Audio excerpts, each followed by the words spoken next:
Hi friends, bank Nifty trade చేసేటప్పుడు చార్ట్లో pivots ఏ విధంగా యూజ్ అవుతాయి, పివోట్ పాయింట్ను మనం బేస్ చేసుకొని ఏ విధంగా ట్రేడ్ చేయాలనే విషయం చూద్దాం. బ్యాంక్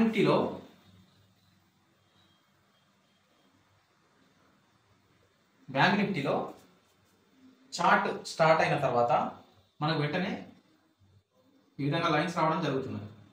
ఇది pivot R1, R2, S1, S2 first candle ఇక్కడ సపోజ్ ఇక్కడ స్టార్ట్ అయింది.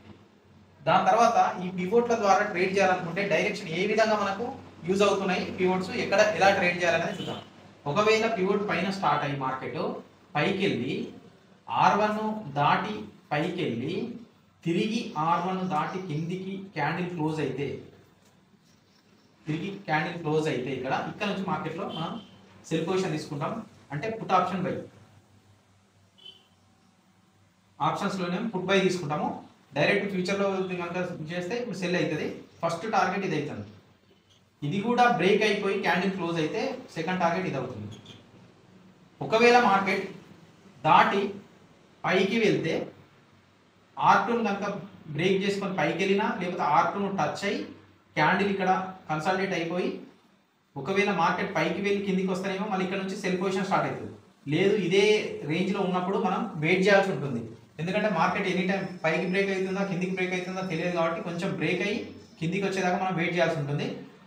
అప్పుడు మనం R1 దగ్గర ఎటువంటి పొజిషన్ తీసుకోవాలంటే R1 దగ్గర ఎప్పుడైతే R1 క్రాస్ అయ్యి మార్కెట్ పైకి వెళ్ళిందో ఈ క్యాండిల్ నుంచి నెక్స్ట్ క్యాండిల్, ఈ ఫస్ట్ క్యాండిల్ ఏదైతే దాటినటువంటి క్యాండిల్ ఉంటుందో దాన్ని బ్రేక్ చేయగలిగితే మనకు ఇక్కడ నుంచి బై పొజిషన్ ఉంటుంది.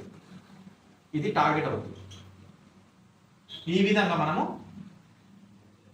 రెసిస్టెన్స్ దగ్గర ట్రేడ్ ఈ విధంగా చేసుకోవాలి. ఒకవేళ మార్కెట్ రెసిస్టెన్స్ దాటి పైకి వెళ్ళి ఫస్ట్ క్యాండిల్ కనుక పైకి బ్రేక్ అయితే బై పొజిషన్ తీసుకుంటాము.